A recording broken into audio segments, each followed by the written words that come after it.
The Materiality of the Pro Wrestling Stage and Sites of Tragedy.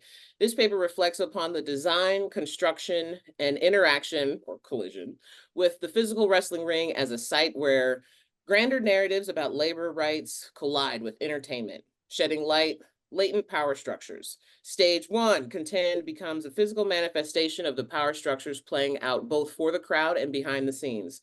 Through critical examination of how the stage and material constructions of the environment are read, presented, and omitted, using the cases of the death of Owen Hart and the infamous 1998 Hell in the Cell match, this paper hopes to make a case for the material object, being the stage, being an important critical lens for media histories and furthering our understanding of the squared circle.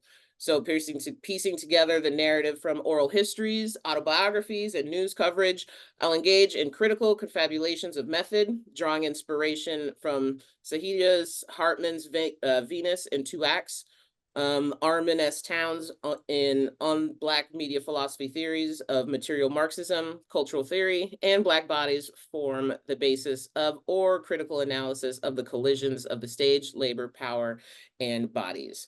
So with that, I'm happy to pass it over to Lizzy Hogenson. Hi, thanks. Yes, I'm Lizzy, PhD student at UC Santa Barbara. I'm in LA right now, so it's not an ungodly hour, but it is a Saturday, so obviously they're struggling.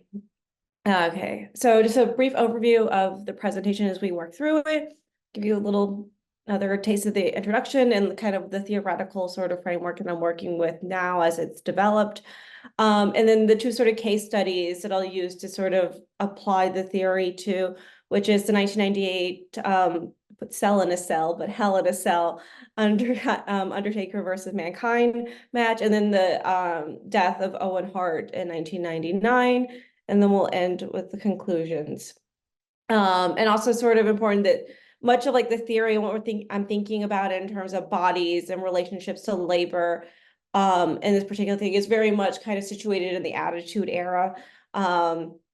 So keeping that sort of application there.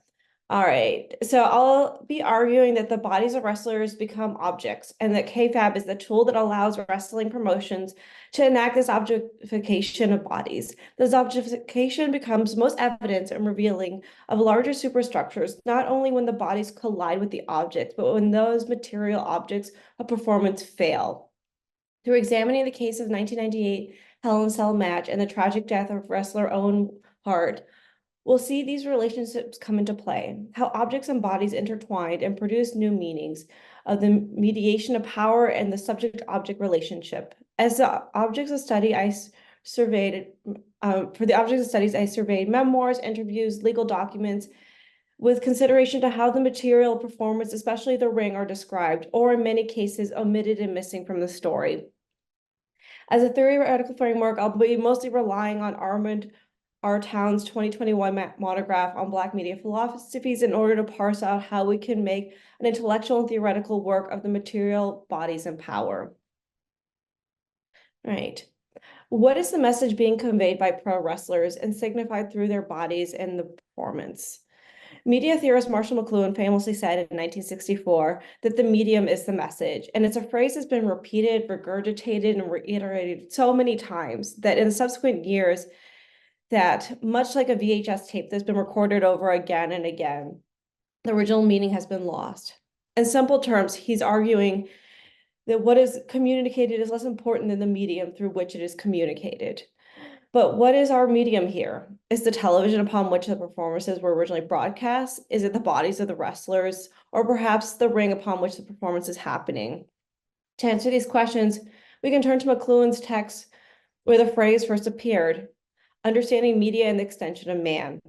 You see, McLuhan saw all of man's artifacts or deep structures in the terms of Hayden White and Marx, laws, language, tools, clothing, and computers as extensions of our physical body.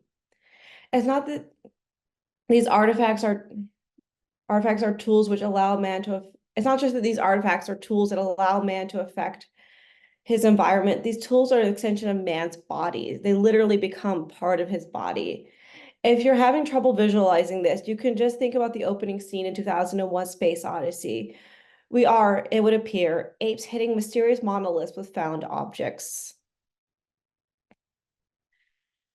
This is where I pivot to the work of communications and media theorist Armond R. Towns to help our theoretical journey. Towns, as a graduate student, was confronted with the horrors that often awaits us in the archives.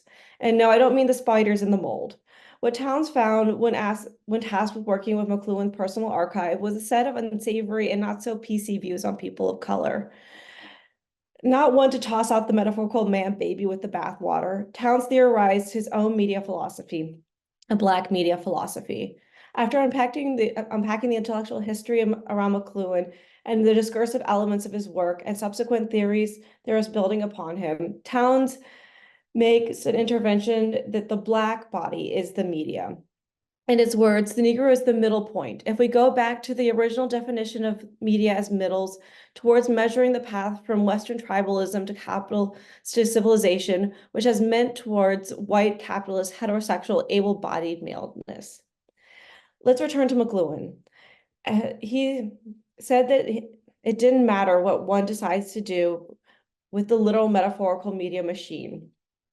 Whether it's producing cornflakes or Cadillacs, he said, it's all the same to him. It's the machine that matters, not what comes out of it. And the WWE, object or person, it's all the same entertainment message. The WWE collapses the base and the superstructure onto the form, just as it collapses objects and subjects into indistinguishable entities. Now, in classic white colonial mindset, I'm going to hijack Towns' theorization. If Black bodies are in the middle, it would suggest that there are bodies which exist on the path that leads to the center. His theorization leaves an opening for all bodies that exist outside of what he calls, quote, white, capitalist, heterosexual, able-bodied maleness. Okay, but the WWE is a notoriously hyper-white, able-bodied, heterosexual sweatfest, especially kind of if we're looking at the earlier years that, diversity doesn't often operate in the most favorable ways. Further, it would be incredibly tacky on my part to make the argument that the performers of the WWE are in any ways equivalent to the suffering and horrors inflicted upon the enslaved. However, I know I'm doing it. I would like to argue that there are many aspects of the structure of the WWE, such as Vince McMahon as a person, the contract structure, limited promotions, where the artists can practice their craft and putting their bodies in danger for dollars and applause and so forth, which make for an interesting opportunity for applying Towns' philosophies. Terry Funk said in the documentary Beyond the Mat, the worse you hurt each other, the more money you make, and the more money you make, the better friends you are. It would not be a stretch to call pro wrestlers the modern day gladiators. But we still have to contend with the fact that pro wrestlers historically, and we could argue that the moment of subversion were perhaps in a moment of subversion, perhaps entering a new era, is a sign of straight white male and able-bodiedness. To this, I argue that the very carefully manufactured system which reinforces, maintains, and replicates white supremacist and capitalist agendas is the actual superstructure upon which it functions. The Hey, performance. Lizzy, one Mhm. sec. I'm sorry. I know you have beautiful slides, but I didn't know if you Oh, no. were expecting us to be seeing them right now. Are they not showing up? Okay. No, it's just on the main one. I was like, I want Look, us to be able to see this. I'm sorry. in that case, you missed. Sometimes I find that like Google Slides when you go to like full screen, like it just Yeah. stops there. So I will leave it here. Just as a little like your beautiful slides, you missed out on some great content here. Yeah, I think I was like, no, wait. Sorry, that was it. That was like the best. The jokes were all in the beginning, and now it's just like theory. Sorry. No worries. Um, this is the joys of being the first. You find out. So I'll keep it on here from. All right, jumping back in. Okay, when bodies are subject to abuse under capitalist systems of oppression and abuse, they become a media or medium. This, though, does not displace Black bodies as the center of the network. What I would like to do is hook into the theorization made by Towns, especially around material Marxism, to show how this intervention can also help us understand the system of abuse and exploitation. Further, using material Marxism as the interplay between labor and object, I hope to demonstrate that pro wrestling becomes objects within the ring, treated no differently than the props by management. Or, as McLuhan might describe McMahon's thoughts on the matter, rather than conflicts and Cadillacs, it would be wrestlers or rings. They're all the same. To return to Towns, This is where his intervention allows us to reorient the media object and subject.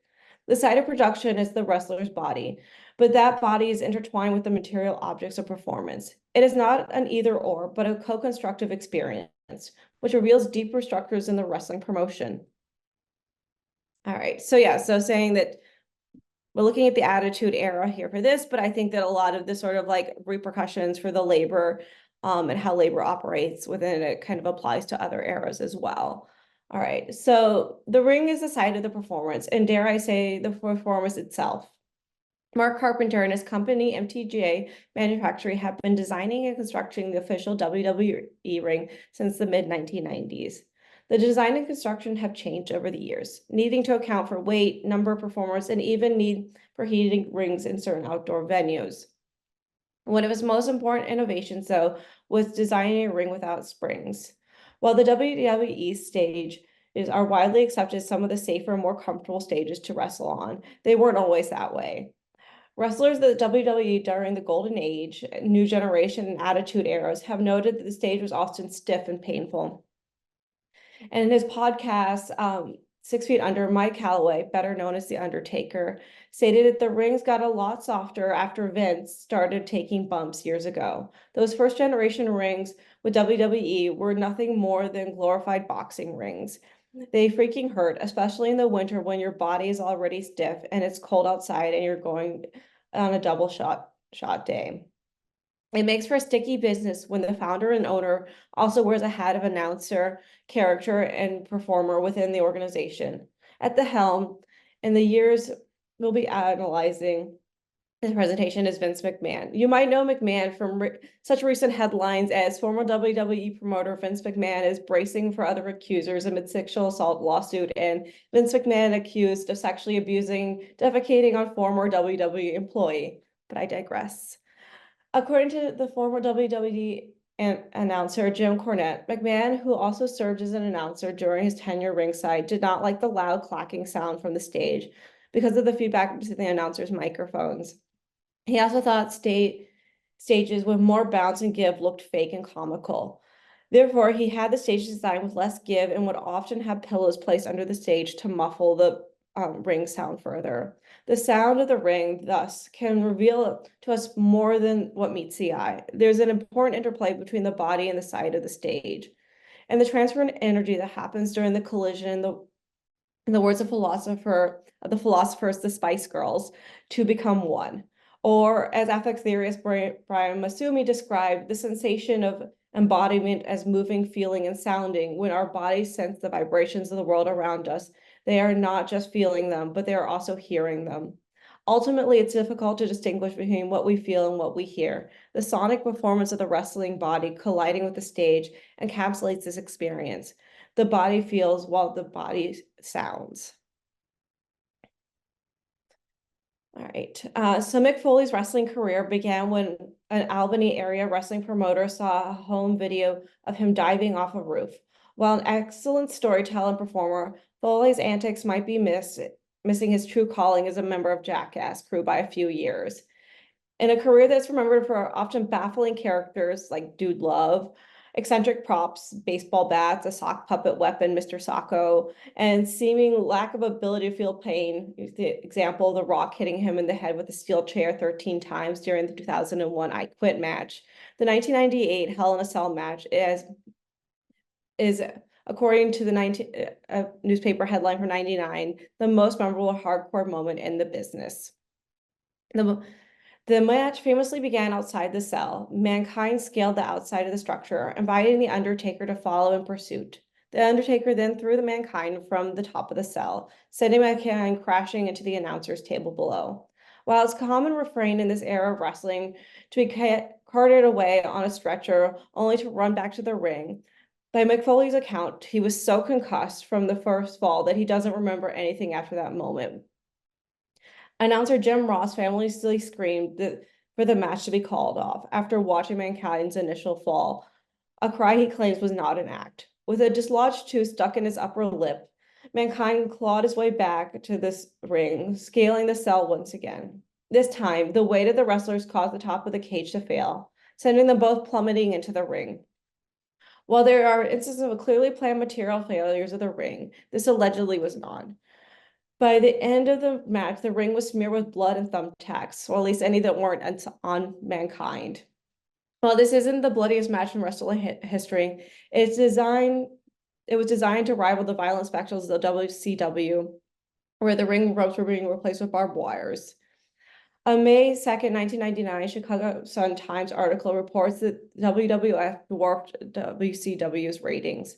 3 weeks later, a WWF performer would die during the show.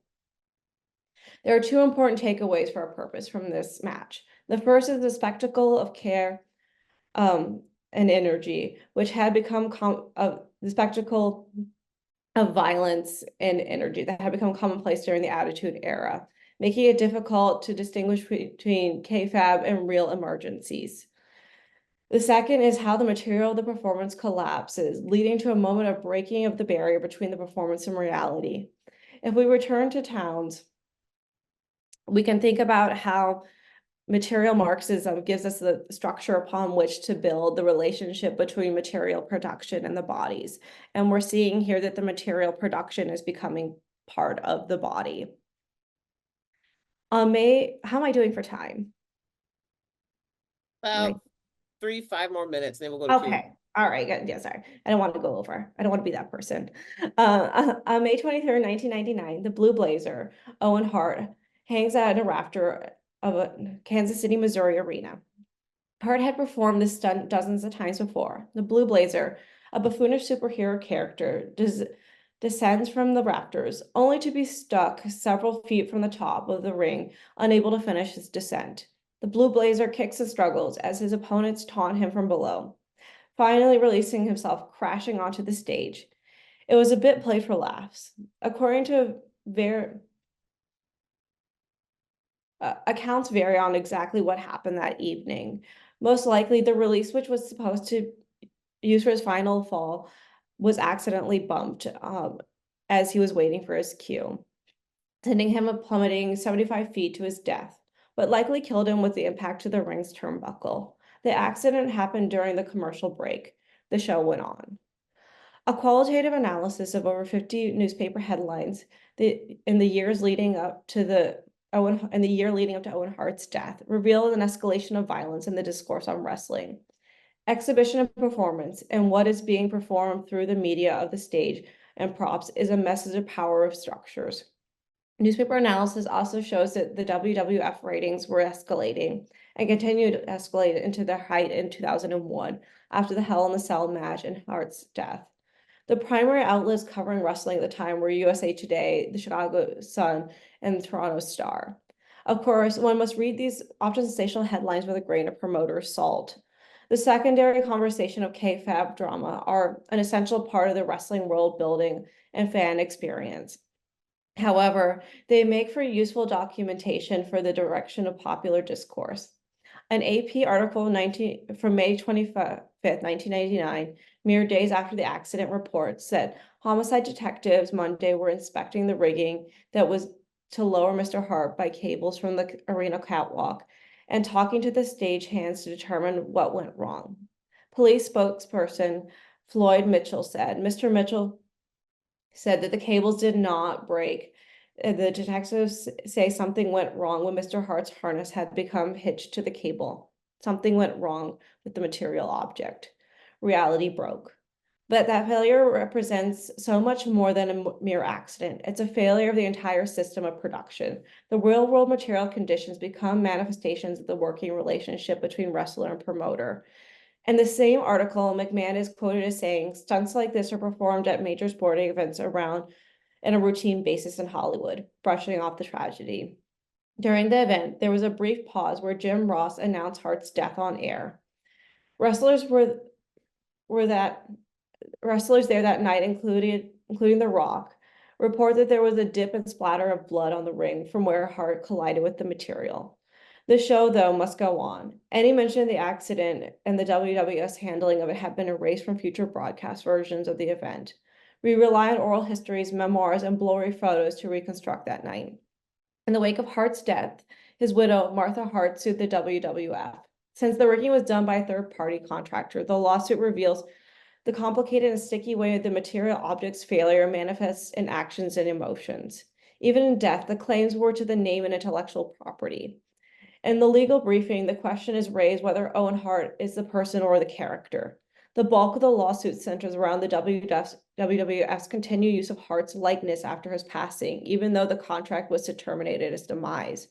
The ensuing trial made it necessary to distinguish between Owen Hart, the wrestler, and Owen Hart, the private individual. The relationship highlights what Marx referred to when he said that the owners of the mean of production also have the control over the mental means of production. In this case, the creative intellectual property of the wrestler, which is manifest through his bodily performance. This further illustrates the legal proceedings about whether the WWF forced Owen to perform the stunt, even though he protested. And once again, this is a character performance and not the material mechanism of the incident. The first order that McMahon sought to strike in the legal proceedings was a claim that the WWE intended and required Owen to perform the stunt that resulted in his death, despite knowing he disapproved of it. Owen's oldest brother reported that the day of the accident, the quick release device was replaced with a device intended for sailing, and there were no backup restraints. Why then, if there are reports of such gross negligence from those who were closest to Hart, did the incident affect so little change in the institution of the WWF? The body, both literally and figuratively in wrestling, becomes so intertwined with the character, persona, and material of the ring that even in death it is impossible to separate the elements. This further illustrates by the details from the day leading up to Hart's death, and the fact that a little person performer was to be dressed as a mini blue blazer and strapped onto him during the descent. According to Martha Hart's memoir, Hart's resistance to practicing the stunt led to the scrapping of the appendage. The people are little more than props and are treated as such. There is no separation between the material object and the performance once they enter the ring.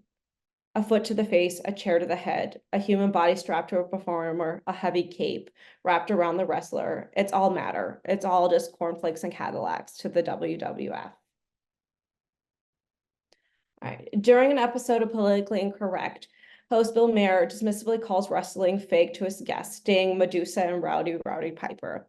The offhand comment sends Rowdy Piper into a rage. I guess he didn't bring his bubble gum there that day. He drops his pants, revealing a metal hip, and holds up a limp wrist. You see this wrist, he yells towards the audience, 7 years broken, Owen Hart dead. Why don't you ask Martha Hart if wrestling is fake? Returning to Town's intervention, he wishes to blow apart McLuhan's assertion that media is an extension of senses, as it removes the content from the media and its extension, where much of the Black media studies is situated. By considering the bodies of material objects as media, we open up to a critical reading of the forces of colonial and capitalist exploitations, but looking at how they are abused. The pro wrestling ring is an artificial microcosm from which we can extrapolate the function of capitalist colonialist power and structures. Feminists suggest that colonial capitalism would rather toxify the air and kill the West than regulate, protect, and dismantle it.